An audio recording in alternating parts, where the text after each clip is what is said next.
ఉభయ రాష్ట్రాల మధ్య జల వివాదం ఒకటి వచ్చింది.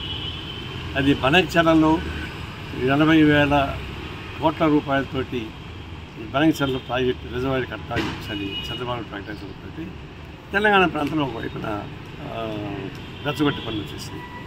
వాస్తవానికి సిపిఐగా మేము చెప్పింది ఏంటంటే అనేక వెనకబడిన ప్రాంతాలు హంద్రేనేవా, కాళేనగరి, వంశధార అంత ఉన్నాయి.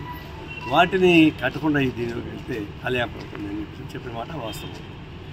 అయితే చంద్రబాబు ఒక ప్రయోజనం ఇచ్చారంటే సముద్రంకు పోయే నీళ్ళు అవి అది తెలంగాణ వాడుకోవచ్చు, ఆంధ్ర వాడుకోవచ్చు, ఇద్దరు వాడుకుంటే సముద్రంకి పోతాయి కదా అనేది ఆయన. ఈరోజు రేవంత్ రెడ్డి తెలంగాణ ముఖ్యమంత్రి ఏంటంటే మేము చర్చించి పరిష్కారం చేసుకుంటాం, కేంద్రంతో మాట్లాడతాం, అభ్యంతరమైన పద్ధతుల్లో ప్రాజెక్టు కట్టుకోవడం మంచిది అని చెప్పి ముఖ్యమంత్రి చెప్పాడు. ఇది శుభపరిణామం.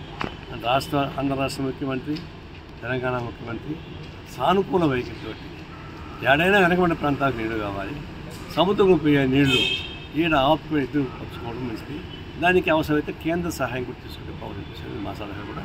ఆ విధంగా ఒక పరిష్కార మార్గానికి వస్తూ ఉంది. అది అవసరం. కానీ ఈలోపు ప్రాంతీయ ధోరణి రెచ్చగొట్టేవాళ్ళు, పర్సనాలిటీ కలిసి ఇబ్బంది పెట్టేవాళ్ళు అది తయారవుతున్నారు. అది మంచిది కాదు. ఒకరోజు 2 రాష్ట్రాలు విడిపోయినాయి. ఈ రాష్ట్రం విడిపోయినంత మాత్రం తెలుగు శత్రువులేం కాదు. అది అందువల్ల ఎవరికి నష్టం లేని పద్ధతిలో పరిష్కారం చేసుకోవాలి తప్ప రెచ్చగొట్టే పని ఎవరు చేయకూడదు చెప్పి కోరుతాం.